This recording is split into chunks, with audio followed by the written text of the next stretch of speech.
Welcome to one of the most scenic roads in the world, the Atlantic Ocean Road or Atlantic Highway in Norway. I always wanted to take this majestic road, where 8 spectacular bridges span over tiny islands, where you are literally driving on the ocean for 8 kilometers. It was finished in 1989 and was named the Norwegian construction of the century. And we'll take it with the electrified Volkswagen flagship models, the VW Touareg eHybrid and the Touareg R. Let's go.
This is a super special episode. We have the VW Touareg eHybrid, the plug-in hybrid version with us, the Atlantic Ocean Road or the Atlantic Highway. It's just right behind us, and also, of course, everything about this luxury SUV. Let's go.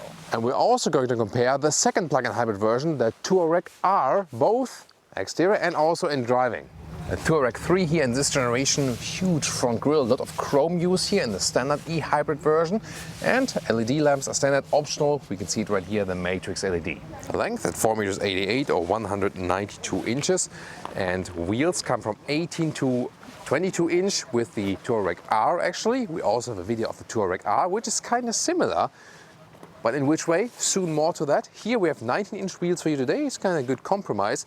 Crossover wheel arches. And we have the typical Touareg window outline. It's rather conservative design, but at the same time modern enough because they really worked on the tools here for this new generation. But you also have some kind of sharp design edges here. Do you still like it? In the rear we have horizontally drawn tail lamps right there, also once again with the modern structure. This one gets the eHybrid badge. The R has also the eHybrid badge. What's about that? Soon also lead us to that. One disadvantage of the plug-in hybrid models is that they do not offer the rear axis steering nor the anti-tilt control because of the space in the rear to put the battery there. Oh, and by the way, these here look fake exhaust maybe at first, but they are not. So this is a nice integration. Changing cars and changing presenters. When Thomas told me he's going to go check out the Atlantic Ocean Road, I just had to tag along. But here we have the R, the Touareg R. This is also a plug-in hybrid, but as you can see, the entire front fascia is completely blacked out. You still have the 3 main slats here, but they're completely black. So is the little slat that runs diagonally along the headlamps. Instead of the eHybrid logo at the front right, we have the R, which is the new R logo that we saw earlier. The lower part of the bumper is also blacked out, and this housing also has really glossy black. Basically, black is the name of the game for the R because as we go along the side as well, we have black mirror caps, a black frame around the window. Another thing to note is, of course, the wheels. You have these really cool 22-inch wheels, and to kind of make the Touareg R look more hunkered down, lower to the ground, the wheel arches are not clad in black plastic, but they are the body color. And because of the 22-inch wheels, you also have flares on the wheel arches. And blacked out roof rails as well. Towards the rear, same story, but in my opinion, this doesn't look so much more different. The front looks a lot more imposing because of all the front black on the face. Here the black is very small and subtle, just restricted to the lower part of the bumper. You get the VW Touareg with a 3-liter V6 petrol engine, 340 horsepower. Based on that one, there's the eHybrid with 381 horsepower system output.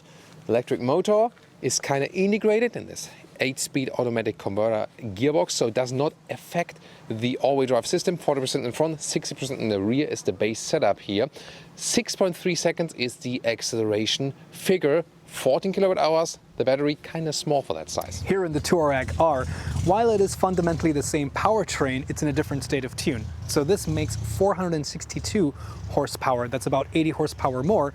And because of that, it can go in 5.1 seconds, which is about a whole second faster. The four-wheel drive system and the suspension are the same. And recharging maximum of 7.2 kilowatt.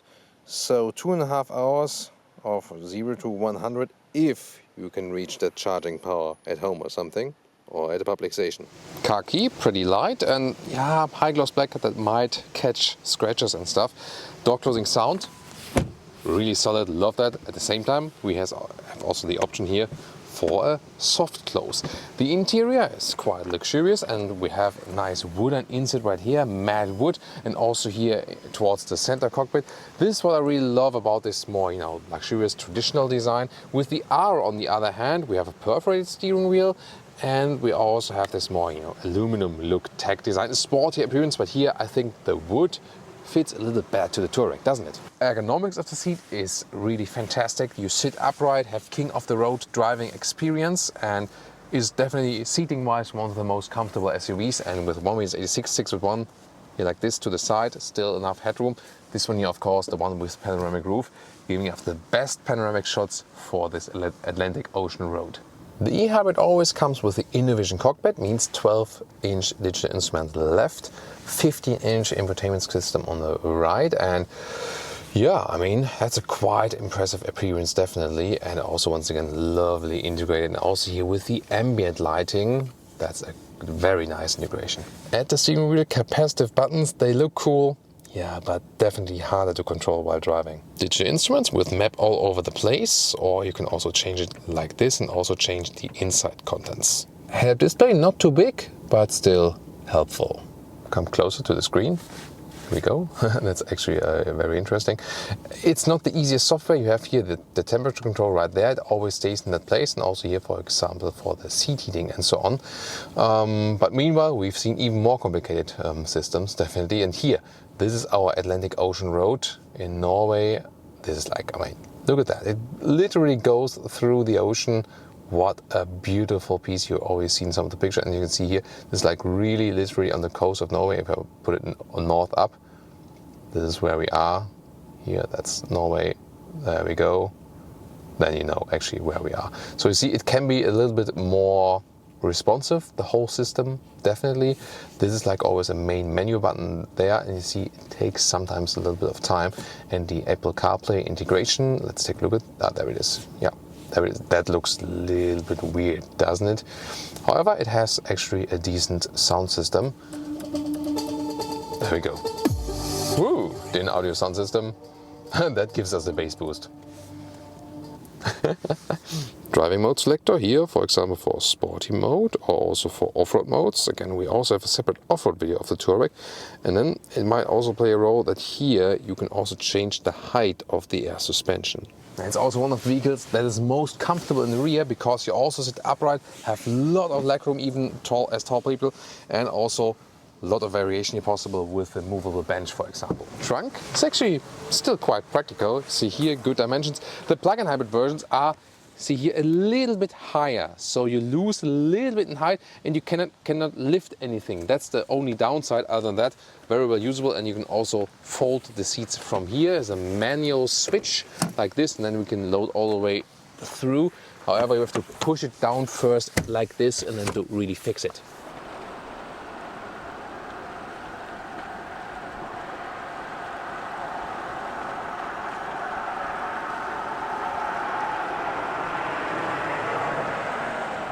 So now it begins. Hashtag movie quote, tell me what it is. Welcome here to a special driving part on the Atlantis Highway. So the Atlantic Ocean Road, or the Atlantic Highway, one of the most scenic road in the world. Here with the Touareg eHybrid V6 plus the plug-in electric drive. So, wow. This already starts amazing, full of bridges, such a scenic road ahead, and we give, of course, some driving impressions here of the Touareg. And wow, I mean, this is so beautiful, so many bridges ahead now. You know, it's also a very interesting aspect, by the way, why they don't have too many problems with rising sea level, because when the when the ice is kind of melting, it lifts whole Scandinavia up again. So they don't have the same climate change problems, from other regions with the kind of like literally drowning. And now you can also see the map. That's why we mounted the map here. How we are literally driving through the Atlantic Ocean. Look at these views there ahead. Wow. So with the electric drive, you only get about 40 kilometers or 25 miles. That's not that much. It's actually not enough, we think.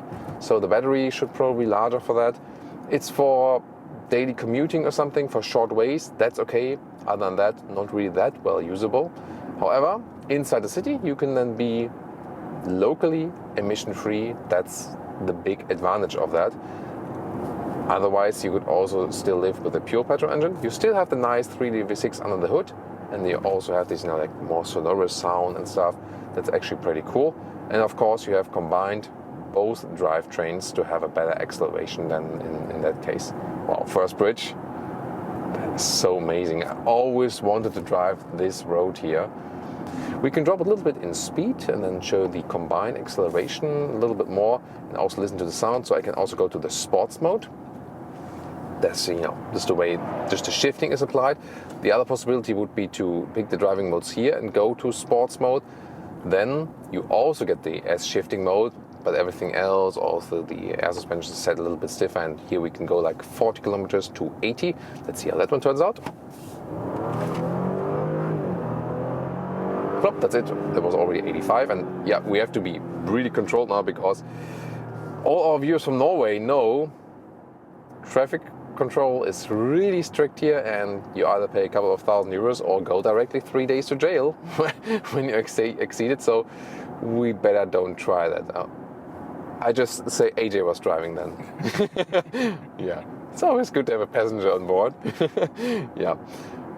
But you see, you have good acceleration when you need it, and you have also this electric boost, so you really got a nice punch, nice kick in there. So that was a nice acceleration. The R does deliver you a better acceleration experience. Yes, if you're more interested into the R or want to have some more changes, I told you earlier, we also have a separate review of that. Wow. Even from this camera perspective, you can see now that we are really almost on sea level. When today the weather is super nice, but often it's raining here, and the ocean is also uncontrollable sometimes, and it can really happen that there's water being spilled all over the road here, so that happens from time to time as well. The Touareg, once again, delivers a nice steering and a super comfortable driving experience. However, what is missing is the rear axle steering, which is super useful, but in the plug-in hybrid drivetrain, they don't have space at the rear axle, nor for the anti-tilt control. You can live without the anti-tilt control, but you should have the rear axle steering for an SUV of that size to just make it easier to maneuver it around. That just delivers you a better, better experience in parking in and out, for example, and so on. Turning circle is reduced, shorter wheelbase is being faked, and so on. So that would be something I would still like, and I'm so much enjoying this ride here, and I hope you do too with these great impressions.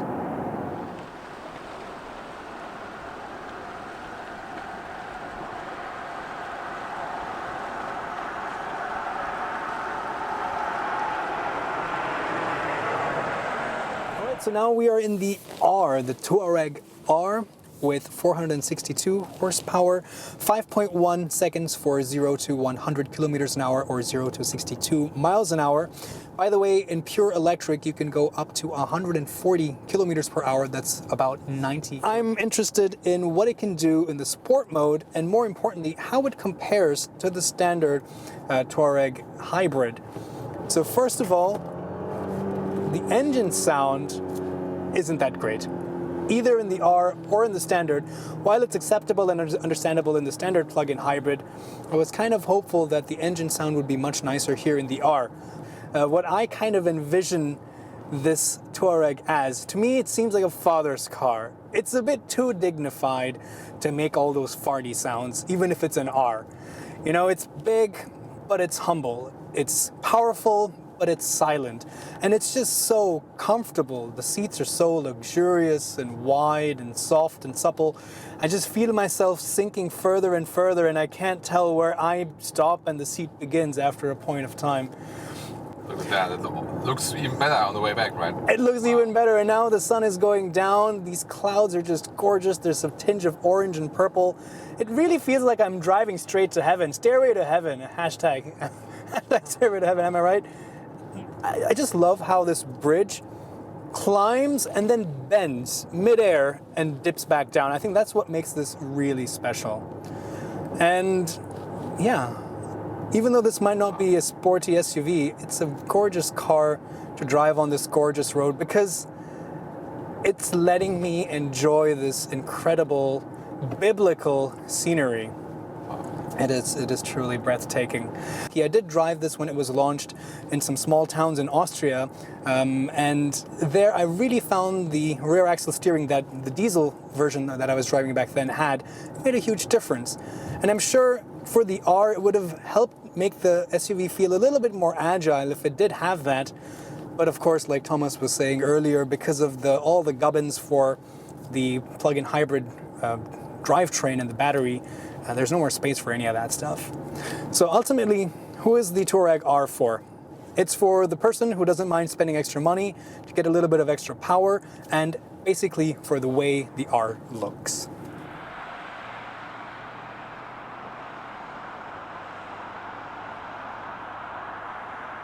If you want to see more of the Touareg R, there's a separate video to that, click on that one. Or also this silver one, we took actually the pure petrol engine off-road in Morocco. You should also tune into this episode. A lot of content about the Touareg.